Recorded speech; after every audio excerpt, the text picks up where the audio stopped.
اعوذ باللہ من الشیطان الرجیم بسم اللہ الرحمن الرحیم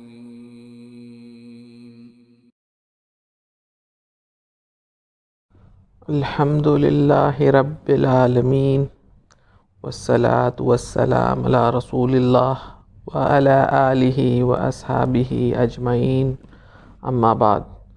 الحمدللہ آج ہم لوگ ہمارا رقیہ ورکشاپ 3 کے جو ترجمہ کر رہے ہیں اس کے پارٹ 3 پہ ہیں، تیسرے جز پہ انشاءاللہ۔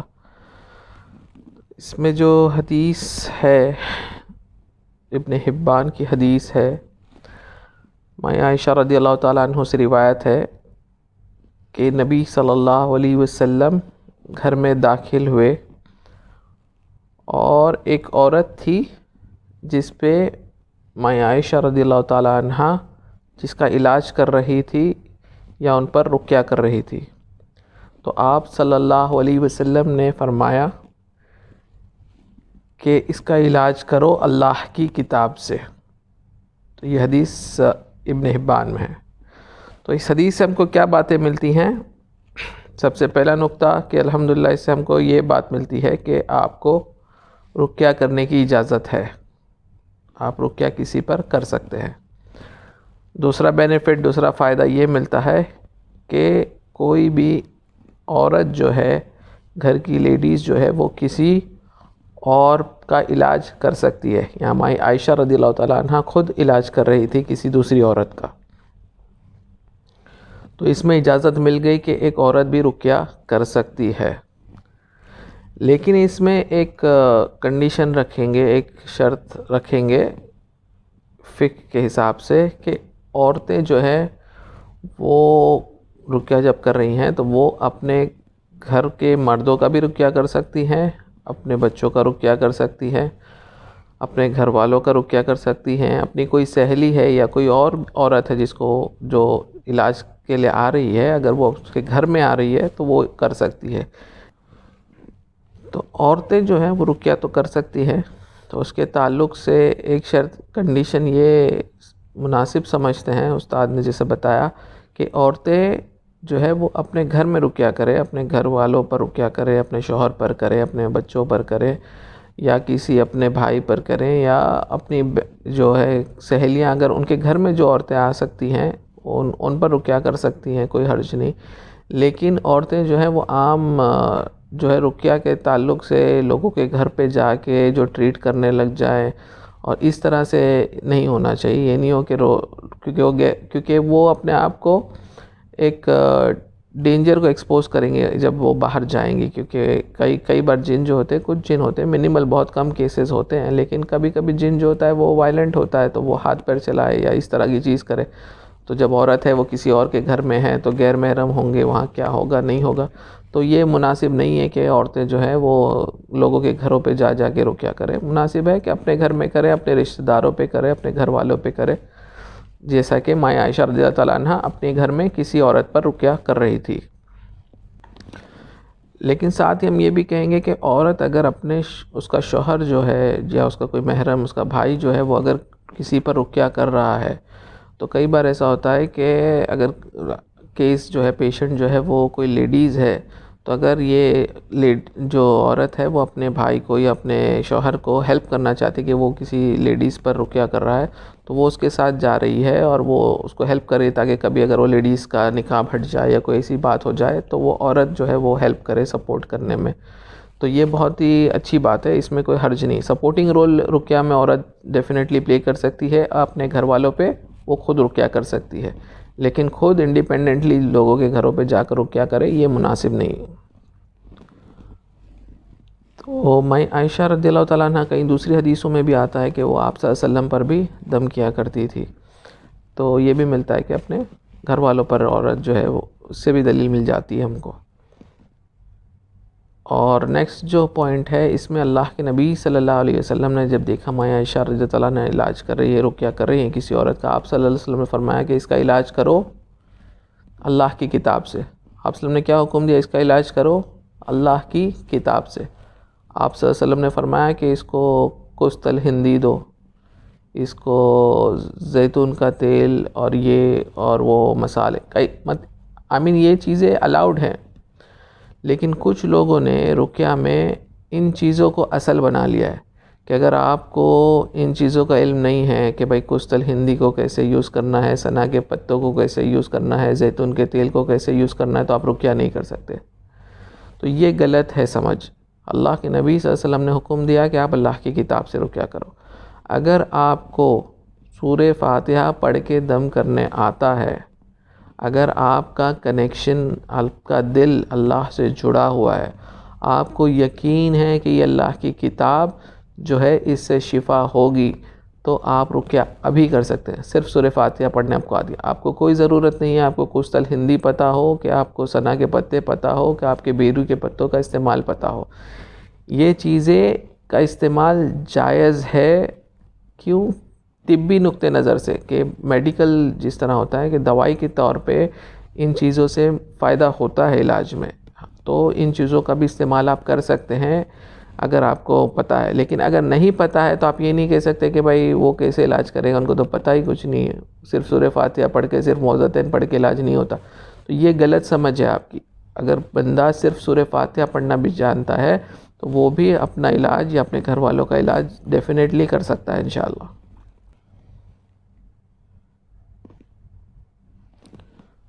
تو قرآن کو کسی اور چیز سے ریپلیس نہ کر دیں. یہ نہ ہو کہ آپ قرآن تو تھوڑی دیر پڑھتے ہیں، آپ صرف 10 منٹ پیشنٹ پہ قرآن پڑھتے ہیں، پھر اس کے بعد اس کو نہانے کہتے ہیں، پھر اس کے بعد اس کو جو ہے ان دوائیوں کا استعمال کرنے بولتے ہیں جو لوگ کرتے ہیں. اللہ کے نبی صلی اللہ علیہ وسلم کی احادیث میں سے یہ ساری چیزیں نہیں ملی. یہ ساری چیزیں جو ہیں یہ طبی نظر سے اور دوائی کے طور پہ آتی ہیں اور ان کا استعمال آپ کریں. لیکن اللہ کے نبی صلی اللہ علیہ وسلم کا جو امر تھا، جو حکم تھا کہ آپ اللہ کی کتاب سے علاج کریں، تو اس کو اصل رکھیں. آپ کا 90% علاج جو ہے وہ اللہ کی کتاب پڑھ پڑھ کے دم کرنا ہونا چاہیے. تو اس چیز کا، اس نقطے کا خیال رکھیں. اور ایک اور چیز جو اس حدیث سے ملے، اللہ کے نبی صلی اللہ علیہ وسلم نے فرمایا کہ اس کا علاج کرو اللہ کی کتاب سے. آپ صلی اللہ علیہ وسلم نے یہ نہیں فرمایا کہ صرف سورہ فاتحہ سے کرو یا 3 معوذتین سے کرو. تو اس سے یہ بھی واضح ہو گیا کہ پورا قرآن شفا ہے اور پورا قرآن کا استعمال کیا جاتا ہے علاج میں. اگلی حدیث پہ جائیں گے انشاءاللہ.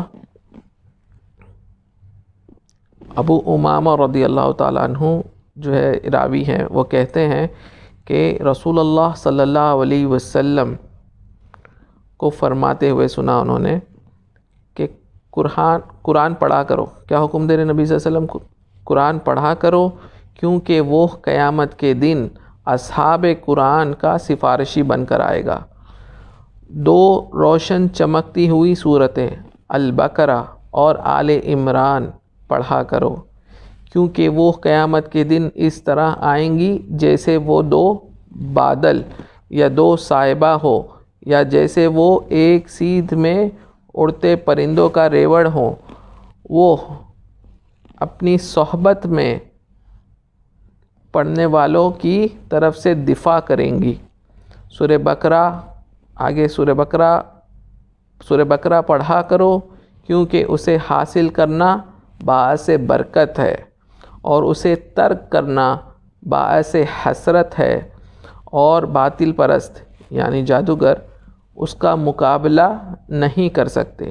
معاویہ نے کہا مجھے یہ خبر پہنچی ہے کہ باطل پرست کا جو ذکر ہے یہاں پہ اس حدیث میں الفاظ جو تھے بطلا، وہ ساحر، اس کا باطل پرست یہاں پہ اس حدیث میں ساحر سے مراد ہے، یعنی جادوگر سے مراد ہے.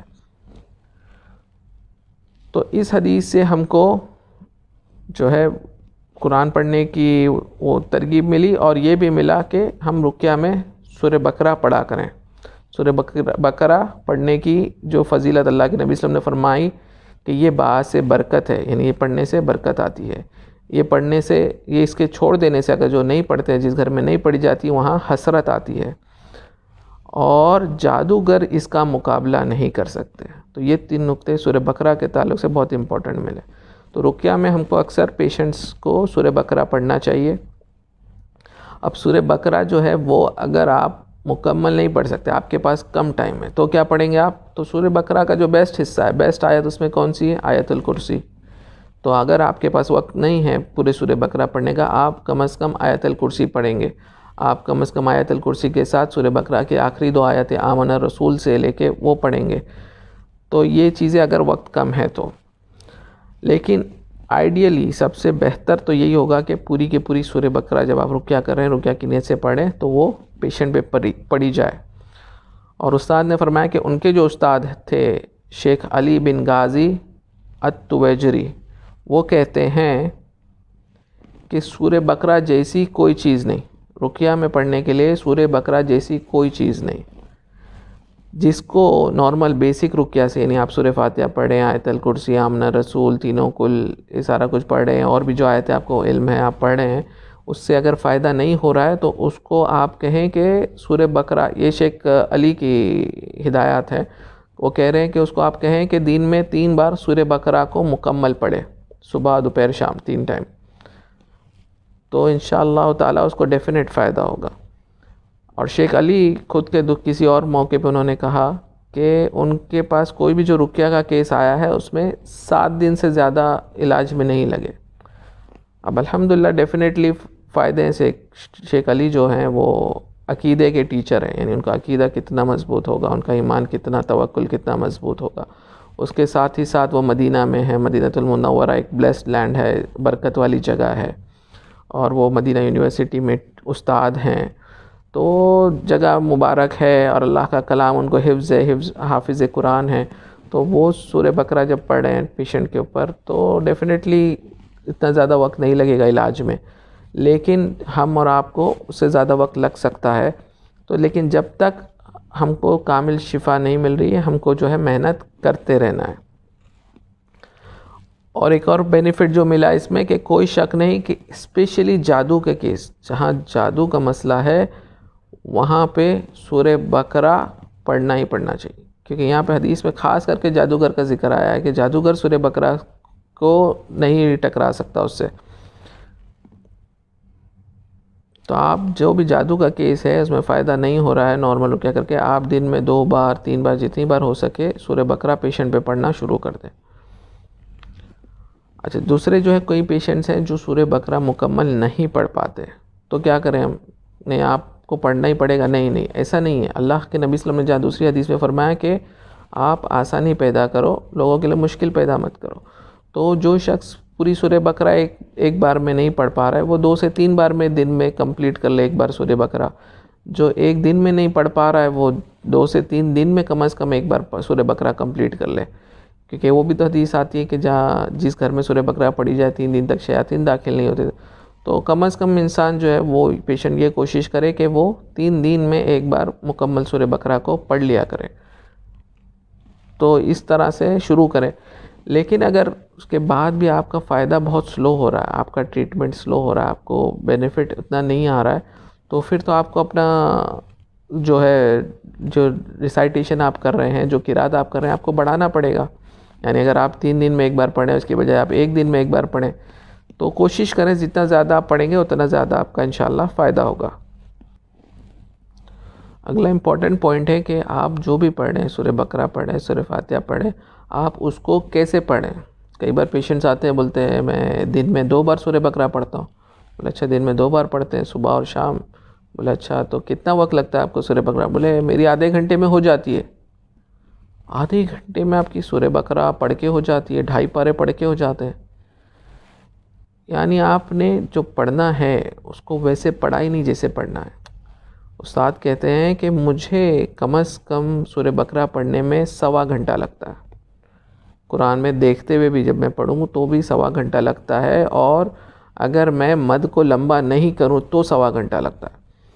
تو جب آپ قرآن پڑھ رہے ہیں رقیہ کے لیے تو آپ کو ان آیات کو جب پڑھنا ہے تو آپ کو ان پہ غور کرتے ہوئے پڑھنا ہے، آپ کو ان کو فیل کرنا ہے، آپ کو محسوس کرنا ہے کہ یہ جو آیتیں میں پڑھ رہا ہوں یہ جو ہے جن کو توڑ رہی ہیں. یہ آیتیں جیسے جیسے میں اللہ کا کلام پڑھ رہا ہوں، یہ جادو کے جو گرہ لگائی ہوئی ہیں، گرہ بندی ہوئی ہیں، وہ گرہوں کو توڑ رہی ہیں. آپ کو ان کا احساس کر کے پڑھنا ہے. یہ نہیں ہے کہ آپ اعوذ باللہ من الشیطان الرجیم بسم اللہ الرحمن الرحیم الف لام میم ذالک الکتاب لا ریب فیہ ھدی للمتقین الذین یؤمنون بالغیب، اس طرح سے سورہ بقرہ نہیں پڑھنا ہے. سورہ بقرہ پڑھیں یا جو بھی رقیہ میں پڑھیں، اس کو آپ فیل کریں، اپنے دل میں احساس کریں کہ یہ اللہ کا کلام ہے. اس کو اگر پہاڑوں پہ نازل کیا ہوتا تو پہاڑ ٹوٹ جاتے، تو میرا بیماری کیا ہے، میرا جادو کا اثر کیا ہے، میرا جن کا اثر کیا ہے. اعوذ باللہ من الشیطان الرجیم، بسم اللہ الرحمن الرحیم، الف لام میم، ذالک الکتاب لا ریب فیہ ھدی للمتقین. فیل کر کے پڑھیں، احساس کر کے پڑھیں آپ کیا پڑھ رہے ہیں. اس طرح سے رقیہ میں آپ کو پڑھنا ہے. آپ اللہ سے عاجزی کر رہے ہیں، آپ اللہ سے مانگ رہے ہیں. جب آپ کسی سے مانگ رہے ہوتے ہیں کوئی چیز تو آپ کس ٹون میں مانگتے ہیں؟ سمجھا کر پیار سے مانگتے ہیں یا بس مانگتے چلے جاتے ہیں مجھے یہ چاہیے، مجھے یہ دے دو، مجھے یہ کر دو؟ تو اللہ سے عاجزی سے مانگیں، اپنے دل کو قرآن سے جوڑیں، قرآن کی عظمت کو پہچانیں. یہ اللہ رب العالمین خالق کائنات، ہمارے اور آپ کا مالک، زمین اور آسمان اور اس میں جو کچھ ہے اس سب کا مالک، ہم اس سے مانگ رہے ہیں، ہم اللہ سے بات کر رہے ہیں، ہم اللہ سے التجا کر رہے ہیں. تو رقیہ میں جب جو بھی چیز آپ پڑھیں، الحمدللہ پڑھیں، سورہ فاتحہ پڑھیں. آپ کو صرف ٹائم پکڑ کے مجھے یہ پڑھتے چلے آنا ہے، 7 بار پڑھنا ہے یہ والی، اوکے آیت الکرسی 7 بار پڑھنا ہے، اللہ لا الہ الا هو الحی القیوم لا تأخذہ، نہیں، اس طرح سے نہیں پڑھنا ہے. دھیان دے کے پڑھیں. جتنا فوکس ہوگا آپ کا انشاءاللہ اتنا زیادہ فائدہ. جتنی عاجزی ہوگی اتنی اسٹرانگ ہوگی آپ کی ریسائٹیشن کا اثر. تو یہ چیز پر دھیان رکھیں کہ آپ کتنا فوکس کر رہے ہیں. سورہ بقرہ کی تفسیر کو سنیں، یا سورہ معوذتین جب ہم پڑھتے ہیں اس کی تفسیر کو سنیں. تو تفسیر کو سننا اس لیے ہے تاکہ آپ کو سمجھ میں آپ پڑھ جو رہے ہیں تو اس کا معنی کیا ہے. تو اس کا بھی رزلٹ آئے گا جب آپ سمجھیں گے کہ جب آیت الکرسی کی تفسیر پہ علماء نے کئی گھنٹوں کی اسپیچ دی ہے صرف آیت الکرسی کی تفسیر میں، ایکسپلین کیا ہے کہ کتنی اسٹرانگ، جب موسٹ پاورفل آیت ان دا قرآن ہم بولتے ہیں، قرآن کی سب سے اسٹرانگ آیت ہے، تو اس کے معنی کیا ہے ان کو سمجھایا ہے علماء نے. تو ان تفاسیر کو سنیں، اس سے آپ کا ایمان مضبوط ہوگا، اس سے آپ اللہ کی عظمت کو پہچانیں گے اور اس سے آپ کے رقیہ کی تاثیر میں فرق آئے گا. رقیہ کی تاثیر کا تعلق کون پڑھ رہا ہے سے نہیں، جو پڑھ رہا ہے اس کا ایمان اللہ پر کتنا ہے اس سے ہے. تو ہم کو پیشنٹس کا ایمان کو مضبوط کرنا ہے. ایز اے پیشنٹ آپ کو خود پڑھنا چاہیے اور آپ کو اپنے ساتھ ہی ساتھ سیکھنا چاہیے، علم سیکھنا چاہیے، اپنے ایمان کو اور اپنے اللہ کی عظمت کو پہچاننا چاہیے. اور اگر کوئی پیشنٹ ہے جو سورہ بقرہ پڑھ رہا ہے، وہ خود پڑھ رہا ہے، تو آپ آبزرو کریں، گھر والے جو ہیں وہ دیکھیں کہ وہ سورہ بقرہ کس طرح پڑھ رہا ہے. یہ نہ ہو کہ وہ سورہ بقرہ پڑھنا تو شروع کرے، 1 پیج پڑھے اور اس کے بعد پھر وہ 10 پیج فلپ کر کے پھر سیدھا 11ویں پیج سے پڑھے. کبھی کبھی شیاطین کا زور ہوتا ہے تو وہ پوری لائن سے نہیں پڑھتے چلے جاتے، وہ بیچ بیچ میں پڑھتے چلے جاتے ہیں. تو اس لیے کوشش کریں کہ آپ آبزرو کریں جب پیشنٹ پڑھ رہا ہے انیشلی، یہاں تک کہ آپ کو کانفیڈنٹ ہو جائے کہ وہ پوری پڑھتے ہیں، برابر سے پڑھتے ہیں. جب پڑھ رہے ہیں ایک اور چیز جو ساتھ میں ہونا چاہیے کہ ہماری زبان کے ساتھ ہمارا دل بھی کنیکٹڈ ہونا چاہیے. تو یہ تو ہم نے سمجھا کہ دل کا میں آپ کو احساس ہونا چاہیے، آپ کو فیل کرنا ہے. زبان کے ساتھ ہمارا دل بھی ہونا چاہیے اور ہمارے جسم کے اعضاء بھی ہونا چاہیے، ہمارے ہاتھ اور پیر بھی ہونا چاہیے. تو زبان اور دل کا کنیکشن تو آپ سمجھ گئے. اعضاء کس طرح سے ہوں گے کہ آپ رقیہ پڑھیں گے، آپ پڑھیں ایاک نعبد و ایاک نستعین، ہم تیری عبادت کرتے ہیں، تجھی سے مدد مانگتے ہیں. اس کے بعد پھر آپ جب رقیہ ختم ہونے کے بعد جا کے اللہ کی نافرمانی کے کام کر رہے ہیں. آپ نے رقیہ تو کیا 1 گھنٹہ، ڈیلی 1 گھنٹہ مولانا نے رقیہ کرنے بولے، ڈیلی آپ 1 گھنٹہ رقیہ کرتے ہیں. اس کے بعد آپ 3 گھنٹہ جو ہے بیٹھ کر میوزک دیکھتے ہیں یا موویز دیکھتے ہیں، اللہ کی نافرمانی کے کام کرتے ہیں. تو پھر آپ کے رقیہ کا اثر کیسے ہوگا؟ جب دل اور زبان اللہ سے جب ہم نے کنیکشن کرنا ہے رقیہ میں، تو ہماری زندگیاں بدلنا چاہیے، ہم کو اللہ سے قریب ہونا چاہیے. اگر ہم اپنی زندگی میں چینج نہیں لا پا رہے تو ہمارا رقیہ کا اثر اتنا نہیں ہوگا جتنا ہونا چاہیے. تو آپ کو با اثر رقیہ کرنا ہے تو اللہ سے اپنی قربت کو بڑھائیں اور اللہ کی ناراضگی والے کاموں سے رک جائیں. آپ رقیہ بھی کر رہے ہیں، پھر آپ جا کے حرام کام بھی کر رہے ہیں، آپ دکان میں جا رہے ہیں، آپ جھوٹ بھی بول رہے ہیں، آپ فوراً رقیہ کر رہے ہیں، اس کے بعد فون اٹھا کر آپ لوگوں کی غیبت کر رہے ہیں. تو جب آپ اللہ کی ناراضگی والے نافرمانی والے کام کریں، مطلب آپ کے اعضاء جو ہیں وہ آپ کے دل اور زبان سے متفق نہیں ہے، کنیکٹڈ نہیں ہے، دونوں میں ڈفرینس ہے۔ یہ زبان سے آپ اللہ کی ذکر کر رہے ہیں، اللہ پر کی بڑائی بیان کر رہے ہیں، دل سے فیل بھی کر رہے ہیں، لیکن ایکشن میں کچھ اور کر رہے ہیں۔ تو ان تینوں چیزوں کو ملانا ہے، اللہ، آپ کی زبان، آپ کا دل اور آپ کے اعضاء، یہ تینوں جو ہے رقیہ میں انوالوڈ ہوں، تو اپنی زندگیوں کو بدل لیں انشاءاللہ۔ اگلی حدیث جو ہے عائشہ رضی اللہ تعالیٰ عنہ ذکر کرتی ہیں کہ اللہ کے نبی صلی اللہ علیہ وسلم کے گھر میں جب کوئی بیمار ہو جاتا تو آپ صلی اللہ علیہ وسلم ان پر معوذات پڑھ کر دم کیا کرتے تھے، اور جب آپ صلی اللہ علیہ وسلم بیمار ہو گئے، جو مرض الموت میں آپ صلی اللہ علیہ وسلم تھے، جب جس مرض کی وجہ سے، بیماری کی وجہ سے آپ کا دنیا سے انتقال ہو گیا، تو اس مرض الموت میں ماں عائشہ رضی اللہ عنہ کہتی ہے کہ میں ان پر پڑھ کر دم کیا کرتی تھی، اور آپ صلی اللہ علیہ وسلم کے ہاتھوں کو آپ صلی اللہ علیہ وسلم کے ہاتھوں سے کیا کرتی تھی، کیونکہ آپ صلی اللہ علیہ وسلم کے ہاتھوں میں زیادہ برکت تھی، وہ برکت والے ہاتھ، بخاری اور مسلم کی حدیث ہے۔ تو اس حدیث سے ہم کو یہ اجازت ملی کہ آپ اپنے فیملی پر خود رقیہ کر سکتے۔ ماں عائشہ رضی اللہ تعالیٰ عنہ اللہ کے نبی صلی اللہ علیہ وسلم پہ خود رقیہ کر رہی تھی۔ پھر یہ بھی ملا کہ آپ صلی اللہ علیہ وسلم جو ہے وہ گھر میں کوئی بھی بیمار ہوتا تو جو ہے رقیہ کیا کرتے تھے۔ تو اس کا مطلب یہ ہوا کہ صرف روحانی بیماریوں سے رقیہ کا تعلق نہیں ہے، کوئی بھی بیماری ہو گھر میں آپ کا بچے کو بخار بھی آ جائے تو آپ اس پہ رقیہ کر سکتے ہیں۔ دوائی، آپ کو دوائی دینا، آپ دوائی بھی دیں، ساتھ میں آپ رقیہ بھی کریں انشاءاللہ۔ اور یہاں پہ یہ بھی مل گیا کہ جب آپ اپنے گھر والوں پر رقیہ کریں گے تو آپ کو کسی راقی کی ضرورت نہیں ہے۔ یہ نہیں ہے کہ آپ کی بیوی کا سر درد ہو رہا ہے تو آپ فون کریں، عبداللہ بھائی میری بیوی بیمار ہے، آپ آ جائیں، آ کے ذرا میری بیوی پہ رقیہ کریں۔ آپ خود اپنی بیوی پر رقیہ کر سکتے ہیں، ایک بیوی خود اپنے شوہر پر رقیہ کر سکتی ہے، ایک بیوی خود اپنی اولاد پر رقیہ کر سکتی ہے، آپ خود اپنی اولاد پر رقیہ کر سکتے ہیں۔ تو گھروں میں رقیہ خود کرنا یہ نبی صلی اللہ علیہ وسلم کی سنت ہے۔ یہ حدیث ہم کو ملا، ماں عائشہ رضی اللہ تعالیٰ عنہ نبی صلی اللہ علیہ وسلم پہ خود رقیہ کر رہی ہیں۔ انہوں نے یہ نہیں کہا کہ بھائی سب سے بیسٹ صحابی کون ہے، ابو بکر رضی اللہ تعالیٰ عنہ، ابو بکر آپ آ جائیے، آپ تو والد تھے ان کے ماں عائشہ کے، کہ نبی صلی اللہ علیہ وسلم بیمار ہے، آپ آئیے، آپ ان پر رقیہ کریے۔ نہیں، ماں عائشہ نے خود رقیہ کیا۔ تو آپ جو ہے اس چیز کو سیکھیں کہ اپنے گھروں میں رقیہ کرنا یہ اصل سنت ہے۔ اصل سنت یہ نہیں ہے کہ آپ فون اٹھا کے بیسٹ راقی کون ہے سٹی میں، ہاں بیسٹ راقی فلانا بھائی ہے، عبدالرحمن بھائی کو بلائے کہ آئیے میری بیوی بیمار ہے، میرا بچہ بیمار ہے۔ بیسٹ یہی ہے کہ آپ خود رقیہ کریں۔ اور پھر اس سے وہ بھی ہے جو حدیث 70,000 لوگ جو بغیر حساب کتاب کے اور بغیر عذاب کے جنت میں جائیں گے، اس میں بھی جو بینیفٹس ہے اس میں بھی یہ ہے کہ جو شخص کسی سے رقیہ طلب نہ کرے، خود رقیہ کرے، یعنی تو اس کو بھی آگے تفصیل میں آئے گا اس کا ذکر، تو وہ بینیفٹ بھی ہے۔ یعنی آپ سوچیں، آپ گھر میں جائیں، آپ کی بیوی کا سر درد ہو رہا ہے، وہ کہے کہ آج میری طبیعت صحیح نہیں ہے، میرے سر میں بہت درد ہے، تو آپ اس کو لے کر بیٹھیں، آپ بولے آئیے بیٹھیے، آپ بٹھائیں، اس کے سر میں تیل ڈالیں، آپ اعوذ باللہ من الشیطان الرجیم، آپ اللہ کا کلام پڑھ کے اس پہ رقیہ کریں، تو یہ کتنا اچھا ایک ماحول گھروں میں پیدا ہوگا کہ جب آپ اس کو وہ اٹینشن دیں گے اور بٹھائیں گے اور اللہ کا کلام اس پر پڑھیں گے، جس سے انشاءاللہ یقیناً شفا ہوگی۔ تو اس سنت کو گھروں میں زندہ کرنا چاہیے کہ ہم اپنے گھر والوں پر خود رقیہ کریں۔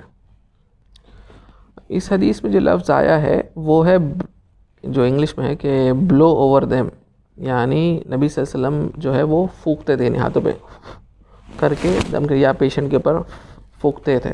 تو اس میں تھکانا نہیں ہے، جو ہم نے پچھلے بار کہا تھا، دو حدیث میں تھکانا تھا، تو تھکانا بھی جائز ہے اور پھونکنا بھی جائز ہے، یہ دونوں چیز ہم کو مل گئی۔ اس حدیث سے ہم کو یہ سیکھنا ملا کہ رقیہ میں آپ جو ہے پیشنٹ پہ پڑھ کے پھونک بھی سکتے ہیں۔ اور آپ صلی اللہ علیہ وسلم جو ہے وہ معوذات پڑھتے تھے۔ معوذات کہتے ہیں سورہ اخلاص، سورہ فلق اور سورہ ناس، تینوں کو ملا کر تینوں پڑھتے تھے آپ صلی اللہ علیہ وسلم شفا کے لیے جب گھر میں کوئی بیمار ہے۔ ورنہ جو معوذتین ہم بولتے ہیں وہ سورہ فلق اور سورہ ناس ہے۔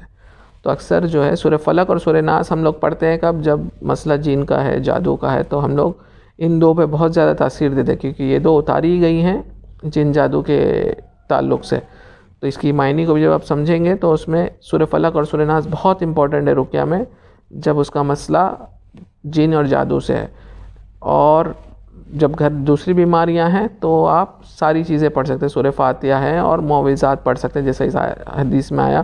تو سورہ اخلاص، سورہ فلق، سورہ ناس. ایون رقیہ میں بھی ہم لوگ اکثر جو ہے یہی کہتے ہیں کہ سورہ اخلاص، سورہ فلق اور سورہ ناس کو پڑھا جائے. اب سورہ فلق کو آپ دیکھ لیں، ہم اس میں کیا مانگ رہے ہیں اللہ سے؟ قل اعوذ برب الفلق من شر ما خلق. یعنی ہم کس سے پناہ مانگ رہے ہیں؟ کہ شر سے، ہر اس چیز کے شر سے جو تو نے پیدا کی. یعنی وہ جو بھی چیز بری ہے، جو شر پیدا ہوا ہے، وہ انسانوں میں سے ہو یا جنوں میں سے ہو، ہر شر سے ہم اللہ سے پناہ طلب کریں. من شر ما خلق ومن شر غاسق اذا وقب. یعنی جو اندھیرا جب پھیلتا ہے رات میں تو اس میں جو شر ہوتا ہے اس سے ہم نے پناہ طلب کر لی. ومن شر النفاثات فی العقد. اور جو گرہ لگا کر پھونک مارتی ہیں، جو جادوگری کرتی ہیں ان عورتوں سے، ان کے شر سے ہم نے پناہ طلب کری. ومن شر حاسد اذا حسد. یعنی اس میں ہم نے جو حاسد ہے، جو حسد کرتا ہے، جو جلن کرتا ہے، اس کے جلن سے اور جلن کے بغیر بھی اگر اس کی نظر سے، دونوں چیزوں میں کور ہو گیا کہ اس میں بری نظر بھی کور ہو گئی اور اس میں جلن جس میں نظر نہیں ہو، صرف جلن کوئی کر رہا ہے آپ سے، اس سے بھی ہم نے پناہ طلب کر لی حاسد اذا حسد سے. ویسے ہی سورہ ناس میں دیکھ لیں ومن شر الوسواس الخناس. یعنی وسوسوں سے ہم پناہ طلب کر رہے ہیں، کس کے؟ جنوں اور انسانوں دونوں میں سے جو بھی دلوں میں وسوسے کرتے ہیں، برے خیالات ڈالتے ہیں، ان کے شر سے پناہ طلب کر رہے ہیں. تو سورہ فاتحہ، سورہ فلق، سورہ ناس بہت امپورٹنٹ ہے رقیہ میں. کوئی شخص اگر آ رہا ہے آپ پہ رقیہ کر رہا ہے اور وہ ساری جادو کی آیتیں پڑھ رہا ہے، وہ سارے عذاب کی آیتیں پڑھ رہا ہے، لیکن وہ سورہ فاتحہ نہیں پڑھ رہا ہے، سورہ فلق اور ناس نہیں پڑھ رہا ہے، تو یہ صحیح رقیہ شاید نہیں ہوا. یعنی یہ اصل چیزیں ان کو سب سے پہلے پڑھا جائے. سورہ بقرہ کو بھی ہم نے کہا کہ سورہ بقرہ بھی پڑھی جائے. کئی بار استاد کہتے ہیں کہ میں یہ کرتا ہوں کہ سورہ بقرہ جب پڑھیں گے تو آدمی جو ہے سمجھو وقت لمیٹڈ ہے، آپ کے پاس 2 گھنٹے ہیں جو آپ پیشنٹ کو دینا چاہ رہے ہیں، تو آپ اگر سورہ بقرہ پڑھیں گے تو آپ کے پاس اینڈ میں وقت نہیں بچے گا سورہ فاتحہ اور فلق اور ناس پڑھنے. تو استاد کہتے ہیں میں پہلے سورہ فلق اور ناس پڑھ لیتا ہوں، یعنی جتنا میرا دل چاہے اتنا میں سورہ فلق اور ناس پڑھ کے دم کر لیتا ہوں، اس کے بعد پھر میں سورہ بقرہ شروع کر کے سورہ بقرہ پڑھتا ہوں. تو یہ ایک بہتر ترتیب ہے تاکہ سورہ فلق اور ناس مس نہیں ہو جائے. یہ نہیں ہو جائے کہ آپ سورہ بقرہ پڑھ کے اتنا تھک گئے کہ اس کے بعد پھر آپ بس ایک بار سورہ فلق اور ناس پڑھ کے آپ نے رقیہ سیشن ختم کر دیا. تو سورہ فلق اور ناس کو بھی زیادہ وقت دینا ہے، سورہ فاتحہ کو زیادہ وقت دینا ہے، اور سورہ بقرہ کو بھی اپنے رقیہ میں لانا ہے. انشاءاللہ تعالی ان 3 حدیثوں کے ایکسپلینیشن پہ ہم آج رکتے ہیں، پھر باقی کا آگے کے ویڈیو میں انشاءاللہ کنٹینیو کریں گے. اللہ رب العالمین جو ہے ہم کو اس رقیہ سے شفا طلب کرنے کے تعلق سے صحیح فہم عطا کرے، اور اس کو ہمارے گھر میں جو اس سنت کو اپنے گھروں میں اپلائی کرنے کے لیے ہمیں توفیق اور علم اور سمجھ عطا فرمائے. آمین یا رب العالمین. وآخر الدعوانا ان الحمد للہ رب العالمین.